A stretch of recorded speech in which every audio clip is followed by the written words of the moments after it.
Beware of dogma. This is Freethought Radio. Hello and welcome back to Freethought Radio. I'm joined now by Mark Dan, our Director of Governmental Affairs, and we are very happy to be joined on the show by the inimitable Congressman from California's 2nd District, Jared Huffman. Congressman Huffman, thank you so much for joining us on the show today. It's great to be with you. Thanks for having me. Absolutely. So we wanted to get your thoughts on a couple things today. So Mark, I will hand it over to you to ask Congressman Huffman the first question we have. Wonderful. And thank you so much, Congressman Huffman. So you have been one of the strongest defenders of the separation of church and state and the rights of non-believers in Congress. This year, our coalition of secular faith-based civil rights organizations, along with community leaders, including more than a dozen local officials, expanded its pushback against the National Prayer Breakfast. Together, we had meetings, op-eds, sign-on letters, and sustained activity on social media. This year, center-left participation at the breakfast was at an all-time low. We saw only 2 center-left members at the National Prayer Breakfast, and more people are recognizing that the National Prayer Breakfast is anything but a harmless, bipartisan breakfast. From your perspective, what is driving that change in sentiment right now? Well, I think they're doing a lot of our work for us. Honestly, these folks just can't help themselves. They are so mired in scandal and corruption. They're always up to shenanigans at home and around the world, whether it's propping up, right-wing dictators in Africa that want to enact a death penalty for the LGBTQ community, or most recently staging this sham prayer breakfast in El Salvador in order to sort of God-wash this terrible dictator Bukele, and getting members of Congress to, on the taxpayer dime, schlep down there and add credibility to that whole charade. So I think increasingly, and then you get into platforming Trump, who just always proceeds to make an idiot of himself and a mockery of their so-called prayer breakfast. I think Democrats, by and large, are starting to see it for the sham that it is. And speaking of Trump being at the breakfast and making it into a partisan event, we'd love to get your thoughts on a clip that we have of him speaking at the breakfast. I don't know how a person of faith can vote for a Democrat. I really don't. And I know we have some here today, and I don't know why they're here, because they certainly don't give us their vote. Any thoughts, Congressman? Lots of thoughts. First of all, what would Donald Trump know about a person of faith? He's a complete charlatan, a complete faker who simply weaponizes and utilizes faith to his own enrichment and political advantage. So he's such a joke of a so-called Christian, and for him to sort of purport to define what a person of faith, should do politically is just it's. I run out of words. The words escape me. It's hard to make you speechless, but there we go. Well, we got one more clip for you to react to. Let's roll that one. To support this exciting renewal this morning, I'm pleased to announce that on May 17th, 2026, that we're inviting Americans from all across the country to come together on our national mall to pray, to give thanks, and we are going to do something that everyone said, like, that's tough. We're going to rededicate America as one nation under God. Oh my goodness. Well, this is just more of the public piety spectacle that these folks are teeing up for our nation's 250th anniversary. And here's a little secret. I know a lot more about the Bible than Donald Trump. I spent a lot of my life, as a devout Christian, and I know that Jesus told people to pray quietly and in private, and not do this kind of performative piety that these guys can't resist. They're constantly putting on these big spectacles. I can't imagine anything less Christian than the kind of spectacle they are trying to tee up. But, I guess Christians will decide for themselves what they think about how their faith is being politicized and weaponized. Yeah, somehow I don't think Trump has ever read Matthew. I had to guess. And I would imagine a lot of our faith-based partners who overwhelmingly support the separation of state and church are not pleased with this expression as well. All right, now if we can shift gears really quickly, Congressman, we'd love to get your opinion on 1 year now that we have of Trump 2.0. We interviewed you a while back, and we're going to briefly remind you of that clip, what your thoughts were at the time. And then I'd love to hear your thoughts on checking in of kind of the state of things now and what you're looking at into the future. So let's take a look at that clip, please. We all know that 2025 is going to be tough. We would love to have you on a year from now back on the show and talk about all the success that the Congressional Freethought Caucus and the Stop Project 2025 Task Force has had.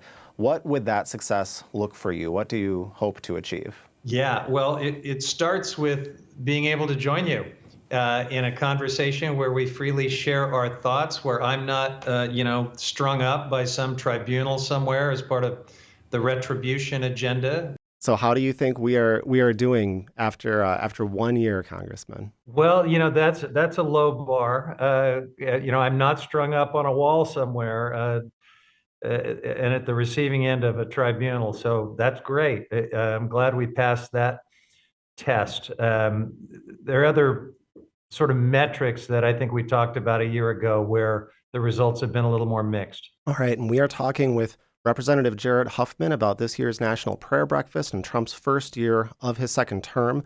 When we come back, we'll ask him briefly about his plans to improve secular life in the upcoming year. I'm Ryan Jane with Free Thought Radio, and we will be right back. If you'd like to stay up to date on FFR's activities, subscribe to Free Thought Today, published 10 times a year. It includes church-state separation news, columns about non-theism, a freethinker's crossword puzzle, and so much more. You can learn more at freethoughttoday.com or ffrf.org.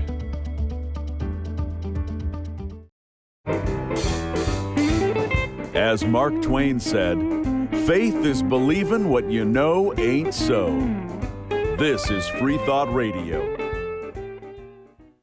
Welcome back to Free Thought Radio. I'm Ryan Jane, Senior Policy Counsel with the Freedom from Religion Foundation, filling in for Dan Barker and Annie Laurie Gaylor. And I'm joined by Mark Dan, our Governmental Affairs Director. And we are speaking with Representative Jared Huffman from California, who is a strong ally to FFRF and a member of the Congressional Freethought Caucus. So, Congressman, we spoke to you a year ago on Free Thought Matters. And I'd wanted to check in on one more clip from that show and get your thoughts on how things are going since then. So let's roll that clip. Trump is going to try to steamroll all that too. He is going to try to punish any state or local government that doesn't bend to his immigration policies or his any other policies that he wants to impose. And he's going to use, really draconian strategies to try to make it miserable and unbearable for local and state governments. He's going to withhold disaster relief. So I think that seems almost prophetic in some ways, but what are your thoughts on how things are going on that front so far? Honestly, I think Trump took my worst predictions and all of the worst parts of Project 2025 and said, hold my beer. He's been worse than anything I could have imagined. And I think part of that is when you interviewed me a year ago, I was focusing on the four corners of Project 2025 and trying to anticipate, what parts of that would roll out. I think what I didn't fully account for is the impact of the Supreme Court's ruling back in the summer of 2024 that granted him absolute immunity for anything he does under the color of the presidency.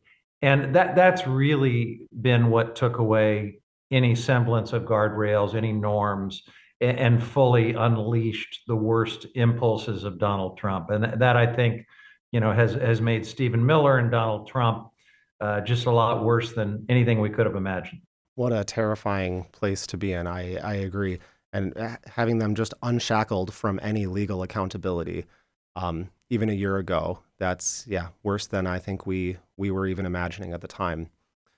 Well, on a happier note, hopefully, Mark, would you like to take the reins a little bit and talk with the congressman about upcoming plans and hopes for 2026? Absolutely. So, Congressman, we're looking forward to a wonderful year with you and the Freethought Caucus, especially the Reason reception, which is coming up on May 5th, and the Comstock Week of Action on March 20th to the 27th. And where do you want to see the Freethought Caucus at the end of this year?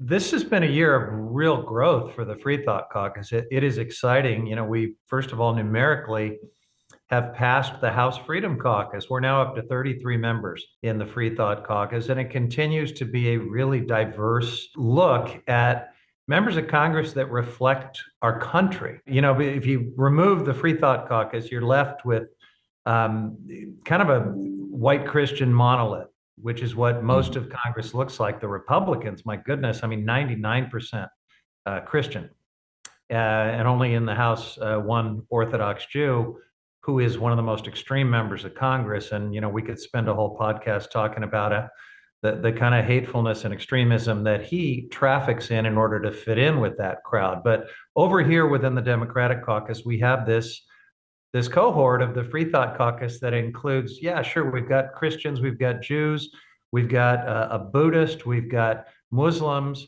we've got me as the token humanist, we've got a couple of agnostics and a few declined to states. And that's a lot closer to what America looks like. So that makes me very proud. And the fact that we continue to grow, that we've passed up the House Freedom Caucus, we're now up to 33 members. It's a great sign for our momentum. But the other things that I think we should feel good about, for the first time, we now have a Freethought Fellow who is doing work here in the Congress, very much aligned with our Freethought Caucus agenda. And he's going to help, Tyler Mentzler, he's going to help take our efforts to the next level. And some of you will have the chance to meet him at the Reason reception and some of these other events. So things like that, we're going to keep growing the capacity of this group now that we have good numbers.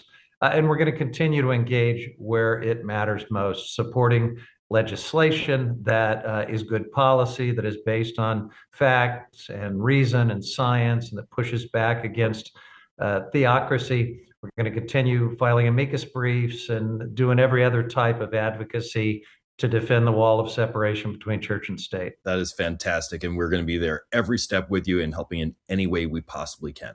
So we don't want to get ahead of ourselves, but there is a good chance there could be a pro-separation of state and church majority after the midterm elections this year. There's an excellent chance that you could become chair of the National Resources Committee, and fellow Congressional Freethought Caucus members Jamie Raskin could become chair of Judiciary, Robert Garcia could become chair of Oversight, Zoe Lofgren could be chair of the Science, Space, and Technology Committee.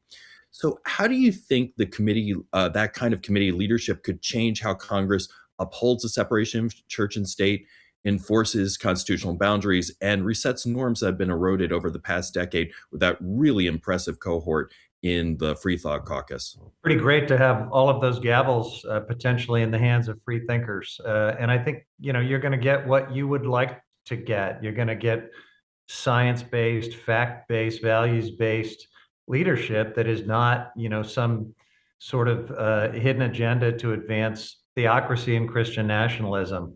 We'll also, of course, be able to set the agenda. And so we'll be able to do real oversight, real pushback using all of our Article 1 powers here in Congress.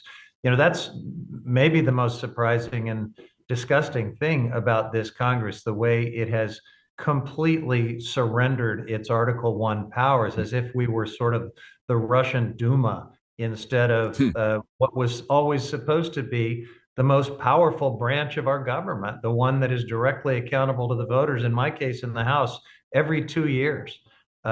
This is where the action was supposed to be in terms of protecting us from tyranny and abuse and corruption. And instead, this Republican Congress, they've just become, finger puppets for Donald Trump. I think, and as we talked earlier at the beginning of this show, given the 250th anniversary of the country, that would be a very strong reminder to send the Trump administration of how proper checks and balances work. Absolutely. And Congressman, it should be, yeah. What do you celebrate as the 250th milestone of the Declaration of Independence? If you've read the Declaration, if you understand the guy who wrote it and the Enlightenment ideals that inspired it, you should be celebrating that. And instead, you've got Donald Trump turning it into this grift. He spun off this LLC that jets off to Davos and is raising a bunch of dark foreign money, which is going who knows where. He's siphoning off public money, $100 million or more, to have PragerU and Hillside College and these other folks cook up these Christian nationalist narratives that are just all about politics and Christian nationalism, and not about any true, authentic celebration of the ideals that led to our founding 250 years ago. With that in mind, Congressman, I'd love to hear your thoughts on one last question that we always get from our listeners and our members, which is for atheists, agnostics, secularists who care about all of these things.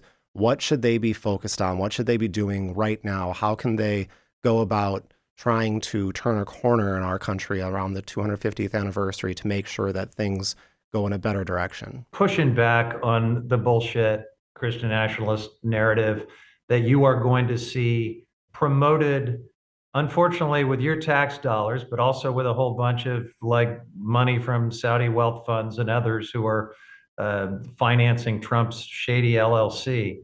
All that is going to roll out more and more in the months ahead. And some of it will be amplified with this sort of veneer of government authority, like the Religious Liberty Commission that Trump has created. Another complete sham, an absolute mockery of real religious liberty. But they were tasked with producing a report and a bunch of policy recommendations by July 4th, which is the 250th anniversary. Clearly, that's going to roll into this big PR blitz that these folks are cooking up.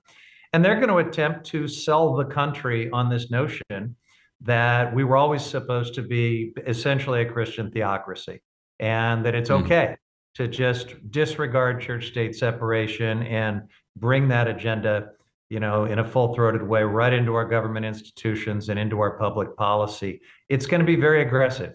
And I think all of us, whether you are a person of faith that appreciates the values of church-state separation, and many Christians do and are starting to find their voice and to speak up, or whether you're a free thinker, atheist, humanist, agnostic, etc., this is a moment for us to push back against that fake narrative and remind people that church-state separation was actually the great contribution of the United States of America to the world.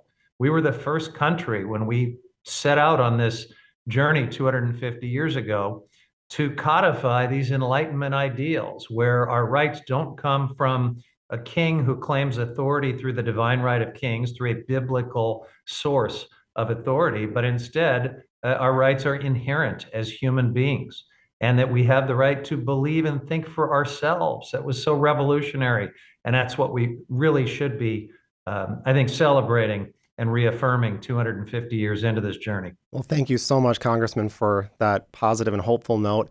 And thank you for joining us on Free Thought Radio today. We so appreciate your time and your leadership on these issues. You are such a valued ally. Thank you once again. Thanks for having me. Absolutely.